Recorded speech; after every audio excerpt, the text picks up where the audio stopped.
Thanks for your time and nice to meet you. Nice to meet you too. It's a pleasure to be here. Have you seen the movie yet? Yes, I have. I saw the movie in just after New Year's Day. Yeah. And how do you like it?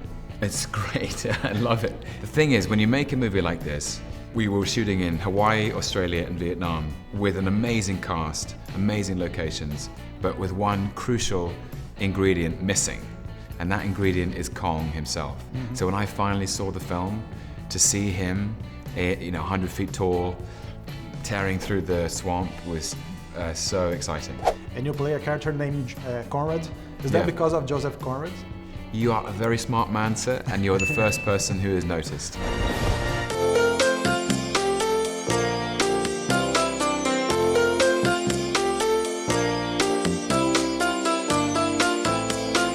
Well, Jordan Vogt-Roberts, the director, and I talked a lot about, we thought it was a nice, a way of respecting that Joseph Conrad, I think, began with Heart of Darkness, a literary theme about the impact of physical extremity on the mind of man. That actually, if you go into the jungle, to the deepest, darkest environments on the planet, you will come across not just physical challenges, but also psychological ones too. And that's why we called him Conrad.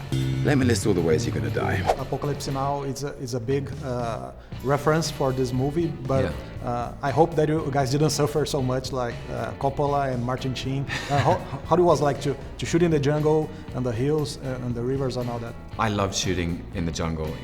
We had a great group, honestly. We really bonded together, and when we were out in the elements, whether it's a swamp in Vietnam or the rainforests of Queensland in Australia, at least it felt like we were on an island. We were in the jungle, and nobody went crazy. What kind of research did you do to create Conrad? Because he's a big mystery in the whole movie. He's like his special forces, but nobody knows anything about him. Well, you do learn one thing, which is that his father was in the Royal Air Force, and that he fought in the Second World War and never came back. And Conrad has become a soldier with the British SAS, whose special skill is the recovery of lost soldiers. So you get the sense that in trying to heal his grief, he has dedicated his life to bringing soldiers back from war. And I think there is something about very, very highly skilled, highly experienced soldiers that remains enigmatic. The very nature of the job requires a self-discipline that often is hard to access. People in Brazil are crazy about Loki. I'm listening.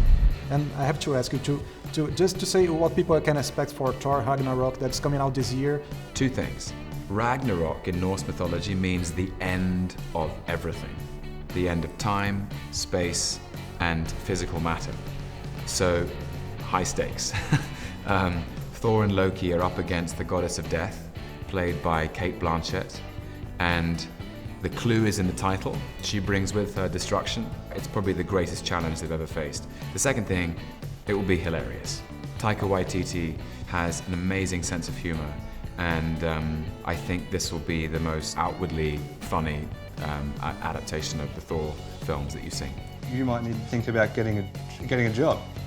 Get a job? Serious? Great, thank you very much. All right, thank you.